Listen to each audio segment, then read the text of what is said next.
La imagen final extraordinaria, que es alguien que sale de la caverna,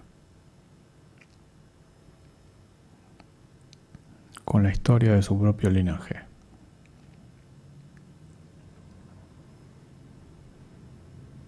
Mientras quedan hablando en la caverna, viste, Vyasa y Ganesha, como las sombras de Platón en la caverna. Pero alguien pudo salir.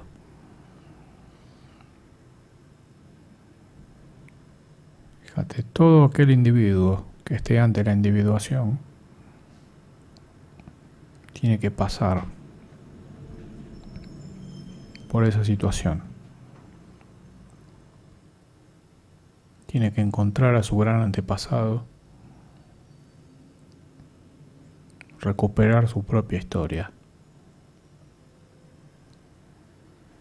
y salir de la caverna. Eso es una verdad.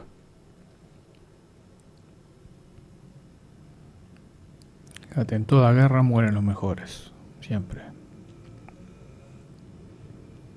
Por eso no se trata de sobrevivir. Generalmente quienes sobreviven no son los mejores. Y este libro marca lo que es la edad del hierro, la edad oscura. ¿Viste? Quienes triunfan en lo aparente,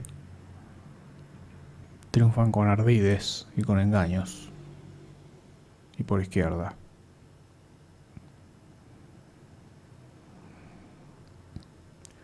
Fíjate que quienes aparentemente triunfan tampoco triunfan. Quienes aparentemente se escudan detrás de los designios de un dios tampoco triunfan, aunque triunfen.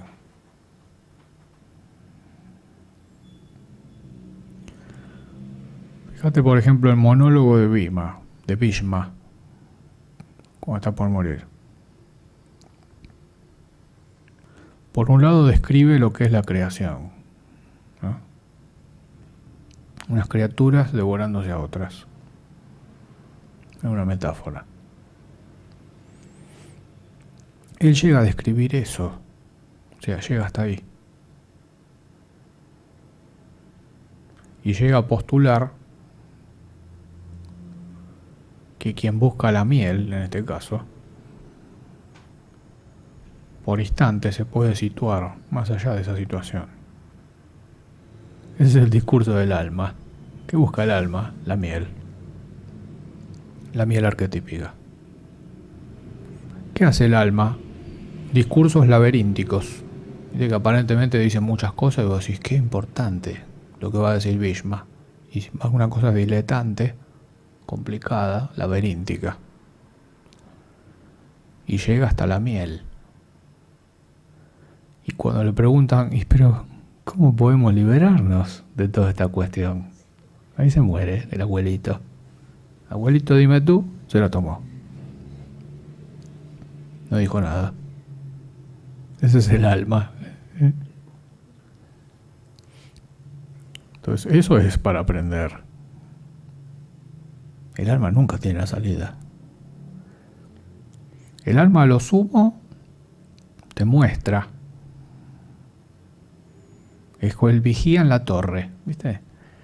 Viste que Bhishma, podríamos decir que el techo de él es el discurso del vigía en la torre, cuando describe todo eso que es la creación, el hambre arquetípica. Y queda con un gesto, viste, de que se lleva la miel a la boca. Es el discurso del alma típico. Maravillosamente expresado. Claro, es mucho más que la personalidad. Está en una octava superior. Pero ¿hay individuación ahí? Fíjate, esa ausencia de respuesta de Bhishma es una más de muchas ausencias de respuesta que tuvo él en su vida. Que por eso pasó lo que pasó. Fíjate, ¿él llega a la individuación? No.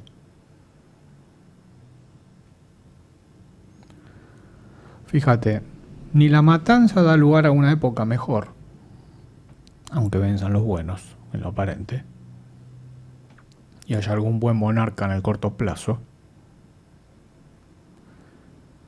ni el bando que representa la justicia está destinado a resultar triunfante, por más que triunfe. Fíjate, por ejemplo, Drona. Cuando se le aparece Vyasa y revela que Drona no era guerrero, era Brahman originariamente. O sea que es un Brahman fuera de rol. Es alguien nacido para ser Brahman, que utiliza todo su conocimiento de Brahman para la guerra. Fíjate el argumento con el cual lo vencen a Drona. La aparente muerte de su hijo, Ashwatthama. Le dice, Ashwatthama ha muerto, pero era el elefante, con engaños, otra vez. ¿Viste que cuando le pregunta a Yudhishthira se pone la mano en la boca? ¿Viste cómo hacen los jugadores ahora que está de moda en el fútbol? Que no se sabe lo que hablan cuando hay una suspensión o algo. Entonces le pregunta. Le dice, ¿Ashwatthama ha muerto? Y viste, Yudhishthira se pone la mano en la boca y le dice, Ashwatthama sí, elefante. ¿Qué? ¿Cómo? La viveza argentina, la viveza criolla. Fíjate a dónde conduce la viveza criolla. Al infierno. A lo peor. Eso que acá es una virtus en esta psicorregión es lo peor. Lo más indigno.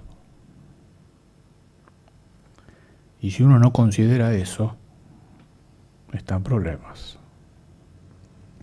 ¿Viste cuando le dicen le gano por pícaro? Bueno, ahí tenés a dónde conduce la picardía. A lo peor del Kali Yuga. Y en el texto se dice algo más grave todavía. Que cuando Drona en ese momento se retira, o sea, se queda quieto y se sitúa en su propio eje para abandonar la vida voluntariamente.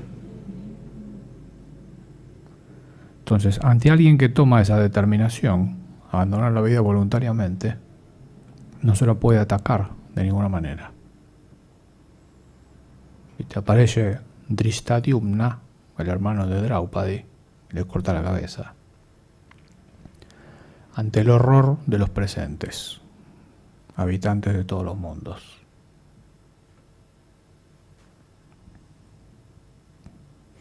Y las faltas se van acumulando. Y eso va pavimentando, como decíamos, el camino del Kali Yuga. Fíjate, ¿quién resiste más de todos los personajes que hemos visto? Porque de eso se trata. O sea, en esta época, o ves a Arjuna, simplemente sigue los consejos de Krishna y aparentemente le va todo bien. Tiene el viento a favor.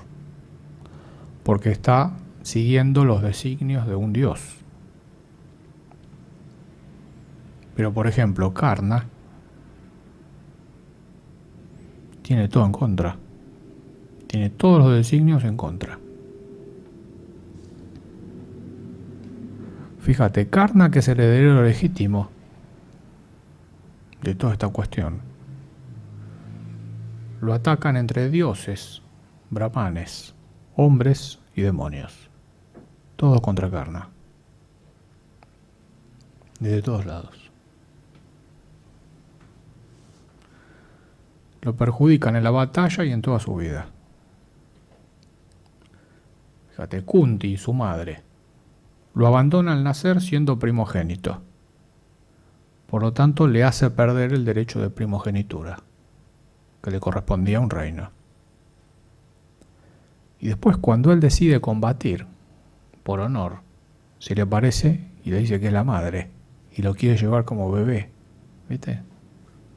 Le quiere poner el saquito y llevárselo. Y que no cuestione nada, ¿no? Ahí aparece, mi bebé, eso lo quiere llevar. Justo cuando él decide ser él. Cuando él tiene un síntoma de individuación, aparece el símbolo sagrado por excelencia, la madre. Con todo lo que eso significaba para él. Fíjate la contienda que tiene él en ese momento, interna, entre todas sus heridas, sus carencias, que le decían de seguir a su madre, y su propio espíritu de sí mismo. Respetar su palabra, respetar a sus camaradas.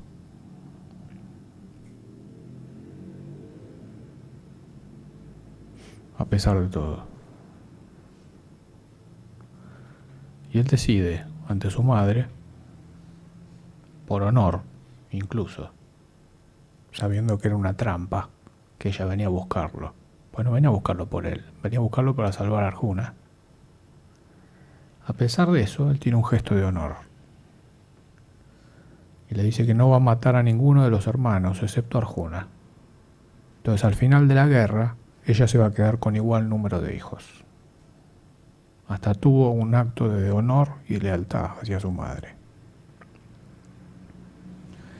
Fíjate, Draupadi lo rechazó como pretendiente en la justa, por lo que competían por Draupadi. Lo rechaza por su condición social. Le dice, vos sos el hijo del cochero. O sea, aprovechándose de lo que lo privó a Kunti como madre. Y él se queda en silencio y no le puede contestar. También él hubiera ganado a Draupadi por derecha. Fíjate, luego Indra, que es un dios, le quita la armadura. Que eso no está en la película que vemos, pero en el texto sí. Le quita la armadura sobrenatural con la cual él nació, para que quede en inferioridad estratégica frente a Arjuna, que es el hijo de Indra.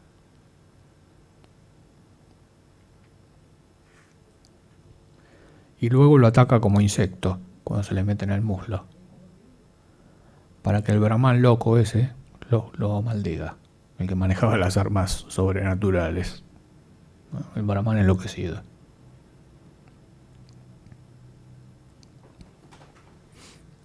Bhishma se pasa toda la obra desvalorizándolo a Karna. Cada cosa que le decía estaba mal, todo lo que hacía Karna. Con nadie tenía esa actitud Bhishma, con Karna nada más, casualmente. Y hasta pone una condición que es inédita, de que dice, bueno, yo soy el general del ejército, bueno, pero con una sola condición, que Karna no combata. O sea, lo priva de combatir. En contra, todo en contra. El abuelito, que era bueno con todos, al primogénito, que era el heredero, a ese no. A todo lo demás, sí, ¿no? Caramelos para todos, el abuelito. Ahora, al sucesor, que podía ser mejor que él, a ese no. Ese no vale nada. Cualquier semejanza con una historia familiar, ¿no? Notable. Krishna, fíjate. Krishna le hace desperdiciar la lanza que había ganado, que era un arma sobrenatural. lo perjudica a Karna y lo beneficia a Arjuna. O sea que Krishna lo tiene en contra. Cuando le hace usar la lanza contra Gatotkacha, el hijo de Bhimasena. Es un demonio. Y le invocan a un demonio para que combata contra el hijo del sol. Pero el demonio es del ejército de los buenos, entre comillas. ¿Viste? Notable. Porque los buenos en el Kali Yuga, ¿no? Los que se hacen llamar los buenos, en realidad no son los buenos. Eso es lo que está diciendo la obra. Una cosa es la apariencia y otra cosa es la vida que hay detrás de la apariencia. Entonces, eso es enseñanza. Fíjate, los buenos ganan, los buenos entre comillas, ganan entre comillas, haciendo todas cosas por izquierda. Eso es el Kali Yuga.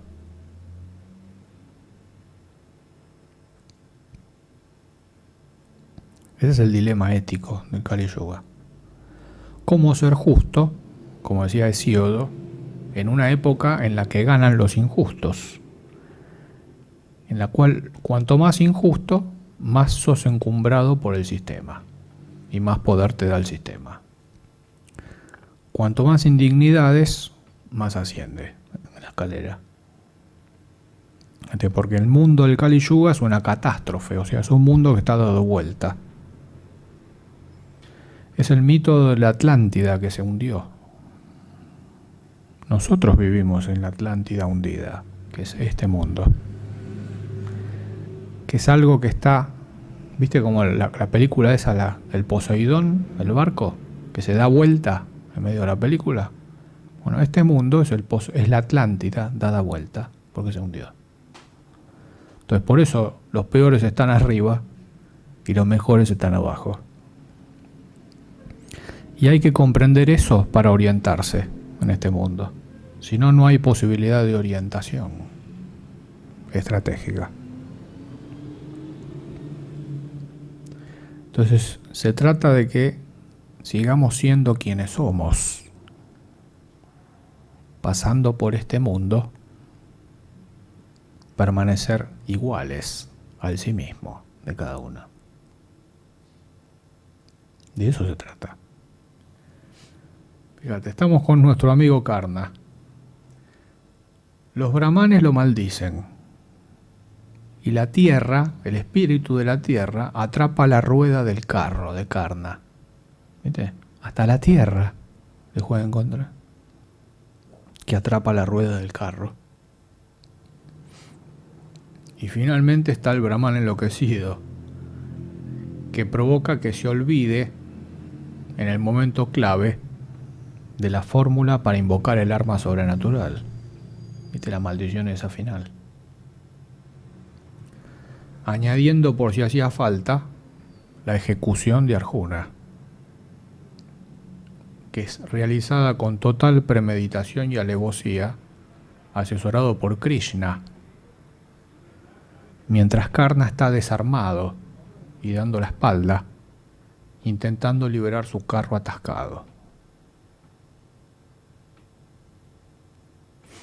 Fíjate, este es el mismo arquetipo que vimos del héroe en el Kali Yuga, como Siegfried, que es muerto por la espalda.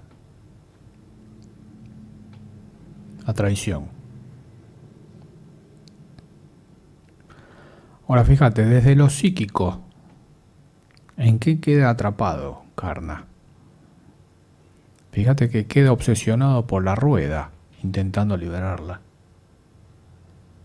Y el cochero de él le dice, deja de comportarte como un hijo de un cochero, de una auriga.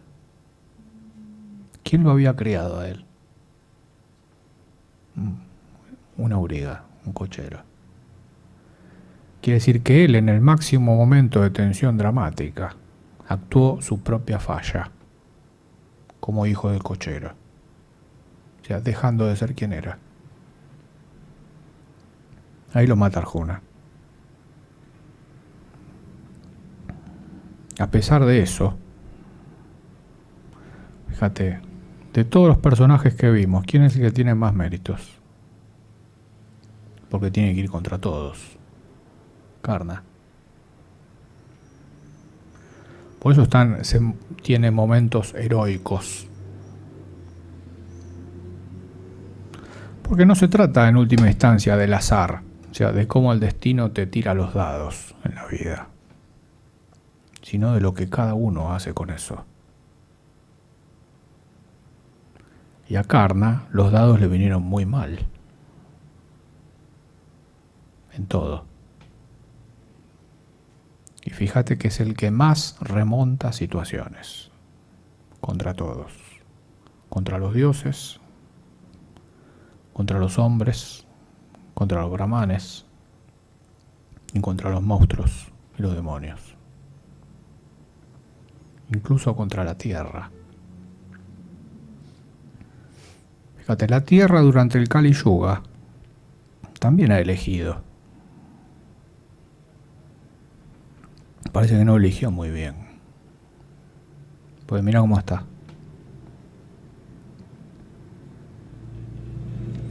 En los momentos de máxima tensión dramática, fíjate, en los que la naturaleza tomó parte. Muchos hablan de que la batalla de Waterloo y Stalingrado en la Segunda Guerra Mundial fue la postura de la naturaleza que tomó partido, en este caso, contra Napoleón en Waterloo y contra los alemanes en Stalingrado. Y que eso definió toda la contienda. Hasta el mismo símbolo, fíjate. Los alemanes iban por Rusia y la tierra se transformaba en un pantano y les iba presionando todo. Y no dejaba pasar. Lo mismo que a Napoleón. Notable. Fíjate, todo eso está dentro del Mahabharata, de lo que vimos. Y si todo lo que sucedió está dentro, quiere decir que nunca salimos de ese argumento como especie. Porque se sigue repitiendo. Eso es para considerar.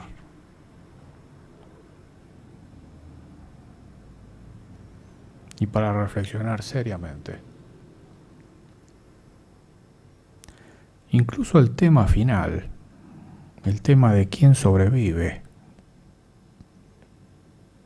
es un tema delicadísimo.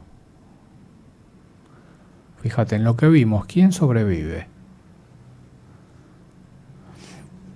Que es el niño al cual Vyasa le cuenta la historia, el poema. Fíjate, al final le dice, ¿pero de dónde vengo entonces? Entonces le dice, Abhimanyu, el hijo de Arjuna, tenía a su mujer, que era adolescente también, pero que queda embarazada. Y Krishna resucita en el texto al hijo de Abhimanyu y Subdhara, que es Parikshit, el descendiente. Krishna lo resucita y a partir de ahí es la línea de sangre que queda viva en toda la historia. ¿Pero qué sangre era? Fíjate, era hijo de Abhimanyu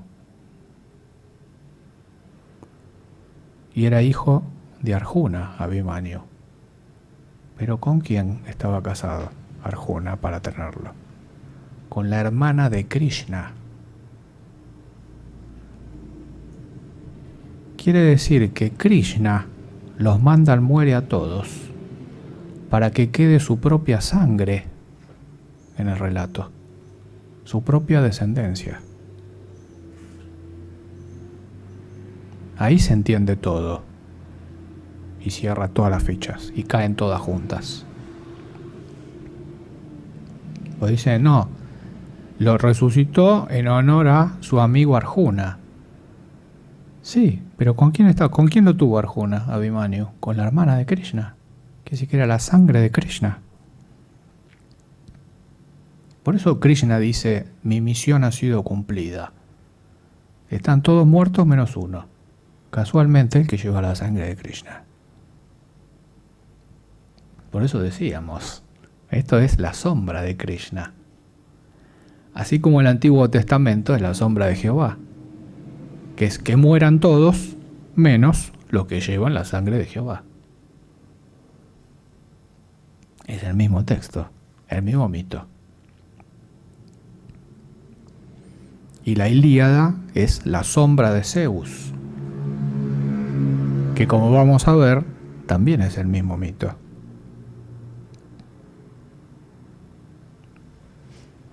Entonces, eso es lo que hay que considerar en todo esto. Lo mismo que cuando Krishna dice crípticamente, la luz se ha salvado. Claro, ¿la luz de quién se salva? La luz de él, en su propia descendencia. Eso es lo que había que salvar. Pero Krishna eso no se lo dice a nadie. Pero queda en el texto, para quien lo pueda leer. Así como hoy, ¿no? Como vivimos en una civilización regida por la Biblia, le dan el Premio Nobel de la Paz. Por ejemplo, Obama, ¿no? Le dan el Premio Nobel de la Paz por mandar soldados a Afganistán y a Medio Oriente. Entonces vos decís, ¿por qué le dan el Premio Nobel de la Paz a alguien que manda soldados a Medio Oriente? Porque nadie se pone a reflexionar la paz de quién está garantizando haciendo eso.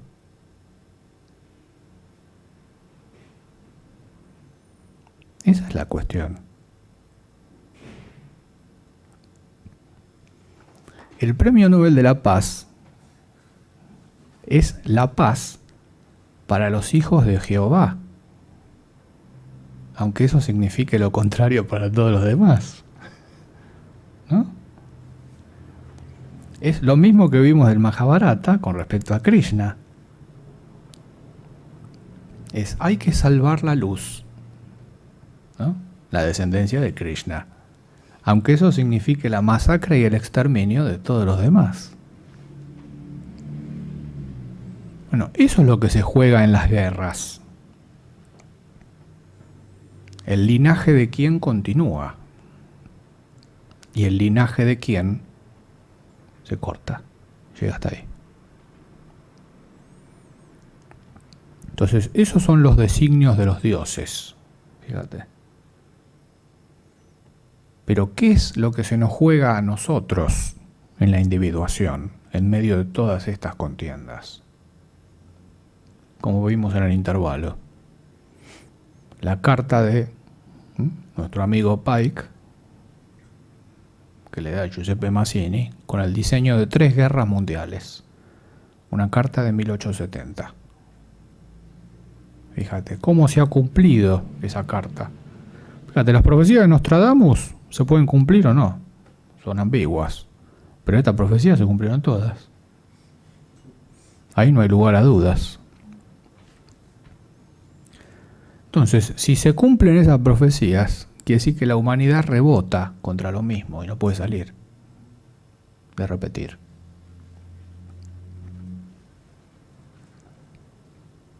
Entonces, eso es lo que hay que ver y considerar.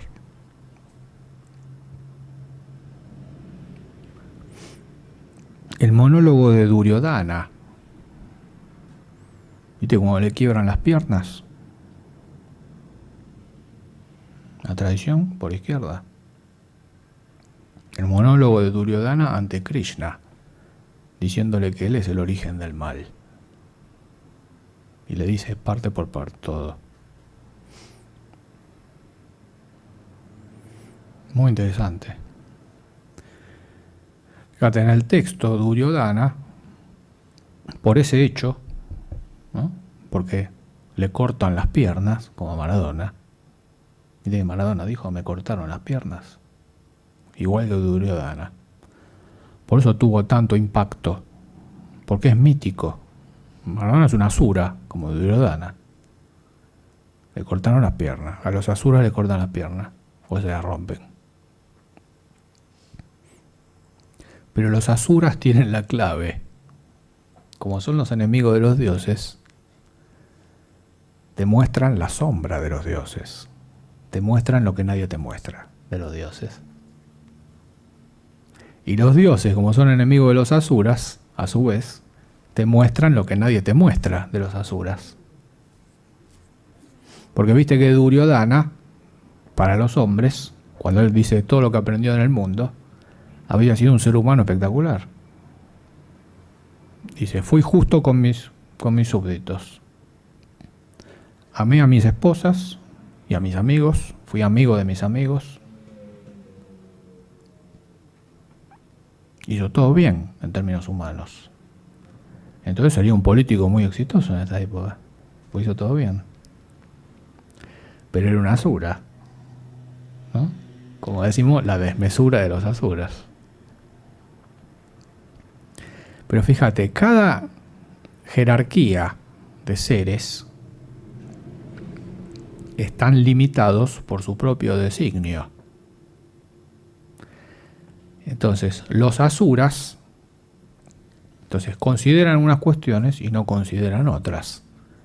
Si vos querés preguntarte cuál es la sombra de los dioses, pregúntale a los asuras. Que era lo que hacían los griegos, por ejemplo, cuando querían aprender cuáles eran la truchada de los dioses, le preguntaban a los centauros o a los faunos, que sabían todo. Entonces los centauros y los faunos sabían todo de los dioses, todas las truchadas de los dioses las sabían. Entonces los héroes se asesoraban muchas veces con los centauros o con los faunos, que conocían la truchada de los dioses. Así como también, cuando querés saber cuál es la sombra de los humanos, pregúntale a los dioses. Te van a sacar, mira, el catálogo, lo van a abrir y van a empezar a recitar. Por eso es importante, ¿no?, crecer, abrir el panorama. Porque eso hacia la individuación. Porque en sí en nosotros, para la individuación, si no se concientiza la sombra, no hay individuación. La sombra propia estamos hablando. Si no hay ánima y animus, no hay individuación. Y si no hay sí mismo, tampoco hay individuación.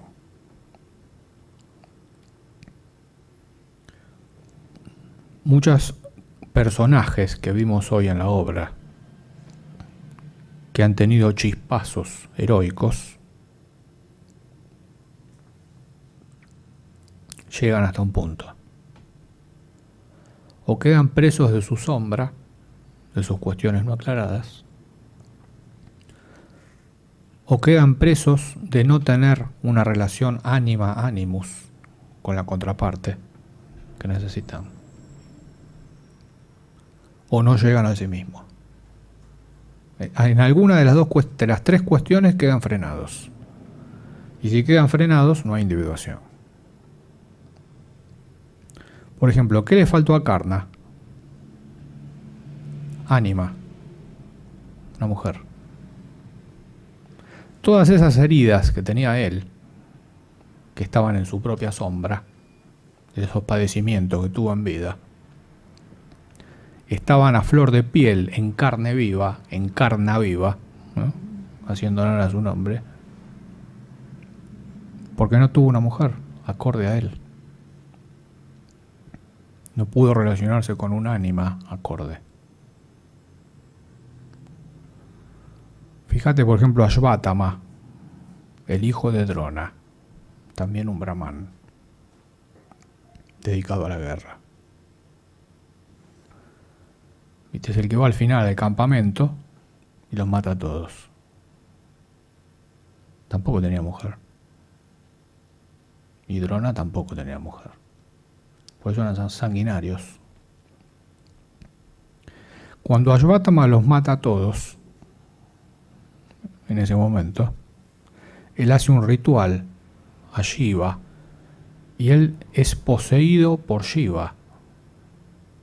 Entonces no es él que los mata a todos, es poseído por un dios Que ese es el gran tema de los brahmanes. Viste que tenía una fuerza sobrehumana. Claro, pero no era él. Era un poseso. Entonces, ¿hay individuación ahí? No. No. Él en ese momento está poseído por su propia sombra. Y ahí entra el otro. Y hace lo que hace. Y la parte final es muy significativa. Que es cuando luego de reinar en Hastinapura, ¿viste? Se retiran al Himalaya los Pandavas. Y subiendo el Himalaya, y te van quedando en el camino uno tras otro. Y ahí el Dharma se presenta y le va diciendo a cada uno en el texto por qué va muriendo y no puede seguir por el camino. Le va enumerando las fallas que tuvieron a lo largo de la vida. Y por eso llegan hasta ahí, en la montaña, y no mueren. El único que sobrevive es Yudhishthira, que llega con el perro, el hijo del Dharma. Fíjate, el perro es el alma. Por eso siempre se dice que en el Kali Yuga hay dos grandes guías que mostró el Dante en la Divina Comedia. El Dante sale del infierno en la Divina Comedia y llega al paraíso con dos grandes aliados. Con el arquetipo del amor eterno, Beatriz, el ánima, y con el lebrel, el perro, que es el alma de él, que es el alma cuando es fiel como un perro al espíritu. Quiere decir que el iniciado, el liberado, tiene a su alma que lo sigue, fiel como un perro. Todo lo contrario a lo que es el alma, cuando no está orientada hacia el espíritu, que es un perro rabioso, ¿no? Al alma le habla de liberación cuando no está orientada y saca puma por la boca, ¿no? Cuando no le das lo que quiere comer, el alma, ¿no? Que son todas esas cosas de New Age. Ahora fíjate, en esta época, ¿qué come el alma? El doble de luz, el desdoblamiento del tiempo, la biodescodificación. Todas alimento para el alma, para que el alma esté tranquila. Vos le llegás a hablar de estas cosas al alma y sacas puma por la boca y se te tira encima. ¿Cómo pasa una cosa de todo lo contrario? El alma es así. Es la rabia arquetípica. Así que el alma está muy bien mientras le dé de comer. Si no, estamos en problemas. Por eso siempre hay que tirarle un par de huesos, ¿eh? Para que esté tranquila.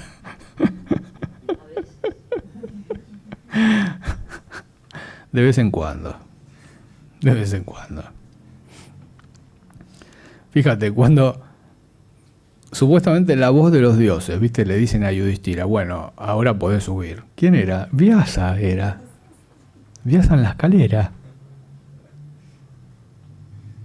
Pero ¿cómo era Vyasa? El que le dice lo que puede hacer y lo que no puede hacer a Yudhishthira, que es el hijo del Dharma. ¿Cómo? ¿Ahí también está Vyasa? Sí. ¿Viste? Tenía la misma cara del abuelito Pike, como hemos visto. La misma cara. Y cuando sube, ¿viste? Que es como una escalera a Shambhala, como se sube a Shambhala. ¿Viste? Se encuentra con todos los asesinos. Dice, ¿pero cómo? ¿Esta gente está acá? Dice, sí, acá es todo luz y paz. Y abrazame, le dice.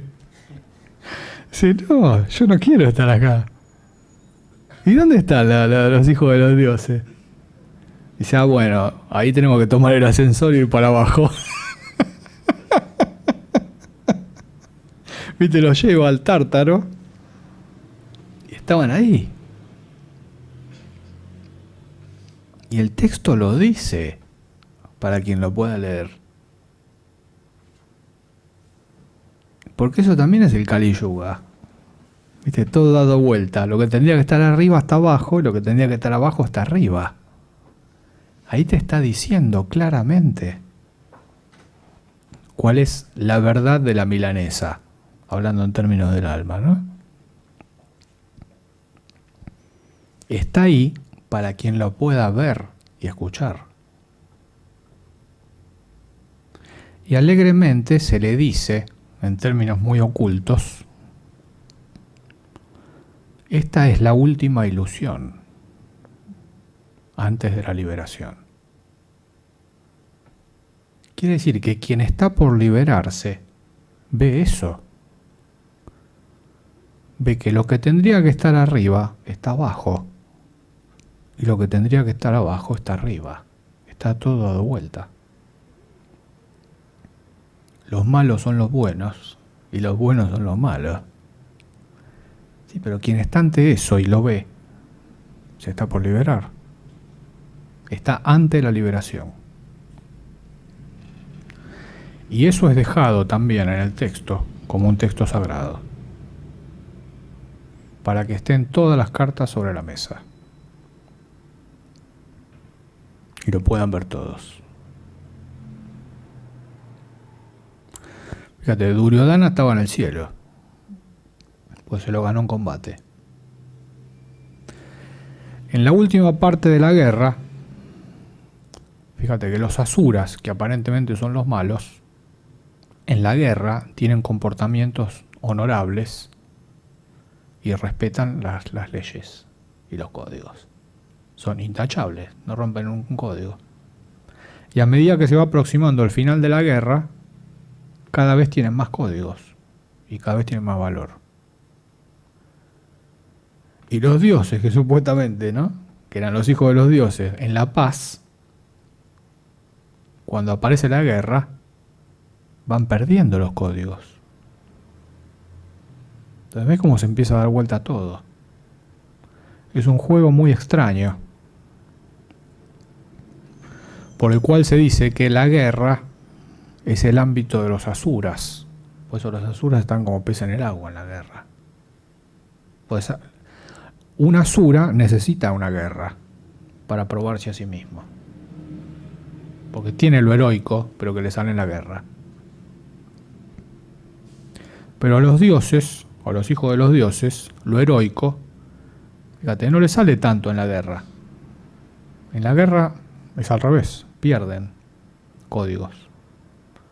Los hijos de los dioses parecen más hijos de los dioses en la paz, cuando no hay guerra. Y los asuras en la paz, viste que no se aguantaban, tenían que hacer maldades porque si no se aburrían. Entonces, esas sustancias también están dentro nuestro. Lo asura está dentro nuestro. Lo divino está dentro nuestro. Tenemos a los dioses susurrándonos como Krishna, ¿no?, que juguemos el juego que ellos quieren y que seamos empleados del mes. Y eso también está. Pero ¿en dónde está la individuación? En pasar por todas esas cuestiones y dar respuesta desde sí mismo. Entonces, este es el punto culminante.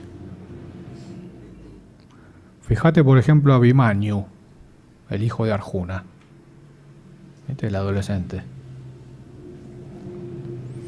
Estirpe divina. Fíjate cómo tenía la clave para entrar dentro del disco magnético de Drona. Y cómo combate. Era un dios combatiendo. Y Drona lo reconoce. ¿Viste? Se pone de parte de él, se sonríe, como si fuera un discípulo de él.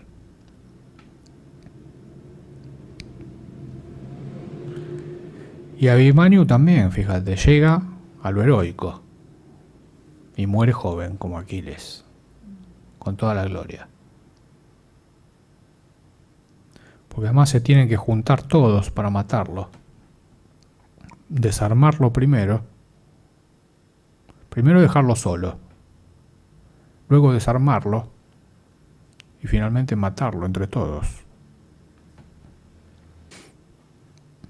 rompiendo todos los códigos de la guerra. Pero fíjate, hay algo que se dice en dos momentos en la obra, en la guerra: cuando muere Abimanio y cuando muere Karna. Porque en sí es casi el mismo ser, uno adolescente y otro adulto, el mejor, es el héroe.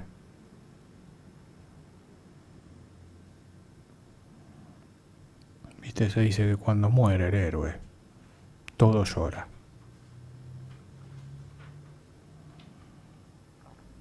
Y eso está expresado maravillosamente en lo que vivimos. Es así. Hoy el mundo llora. Quiere decir que murió el mejor.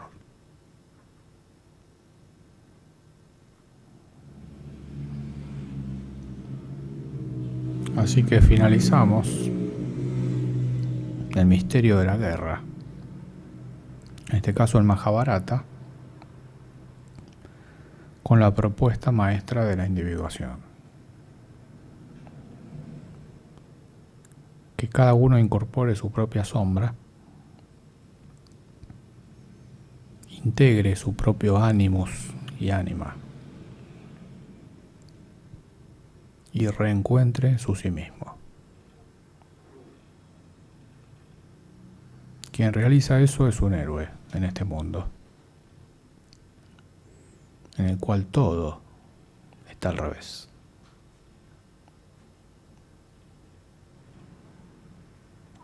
Así que desde aquí saludamos a los héroes, aprendemos de ellos y deseamos fervientemente salir del eterno retorno. Poder dar respuesta a las cuestiones que no dio respuesta al abuelito. De una vez por todas. Así que gracias por estar.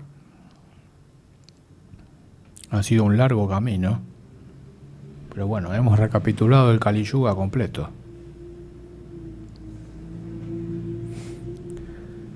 Desde Oriente. El próximo sábado lo vamos a estar haciendo desde Occidente, haciendo un resumen de la Ilíada, y en este caso la guerra de Troya, que es el mismo mito que vimos en Oriente, pero en Occidente. Así que habiendo aprendido, en este caso de Krishna, de su luz y de su sombra, nos dirigimos ahora a la luz y a la sombra de Zeus. Fíjate, eso hacían los iniciados en las escuelas. Cuestionar las verdades que aceptan todos, cuestionarlas. Por ejemplo, todos miran la estatua de frente, ¿no? Y están embelesados. El iniciado te dice, no, vamos a ver la estatua desde atrás, a ver cómo se ve. Claro, ahí se ve todas las cosas que nadie quiere ver. Claro, pero únicamente vos podés llegar a una conclusión cuando tenés una visión de 360 grados sobre cada situación. Y quien tiene una visión de 360 grados considera las cosas lindas y considera las cosas que los dioses barren bajo la alfombra también. Los dioses, los hombres, los asuras, todo. Así que quienes siguen el proceso de individuación consideran muy seriamente las cosas que se barren bajo las alfombras.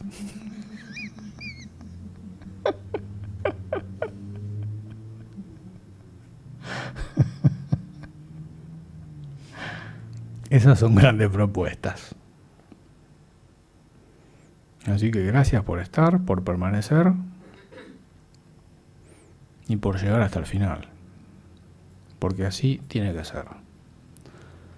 Solamente quien pone el 100% de sí en lo que haga y llega hasta el final, egresa. Quien no es capaz de poner el 100% en relación a un objetivo, queda rebotando una y otra vez en lo mismo. Eso es enseñanza también. Todo héroe pone el 100%. Esté en las condiciones que esté. Así que concluimos con el tradicional saludo de la India, muy poco comprendido, que es Namaste, que significa saludo al Dios que hay en ti, saludo al sí mismo que hay en ti.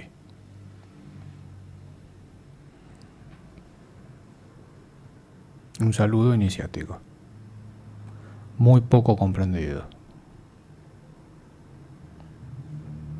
Fíjate, cada sí mismo es distinto.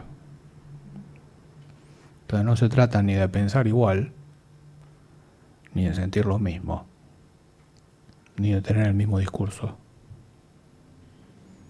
Es simplemente que cada sí mismo, que vive su realidad, respeta la realidad del otro y no la invade. Eso es alquimia, es magia y es teurgia y liberación.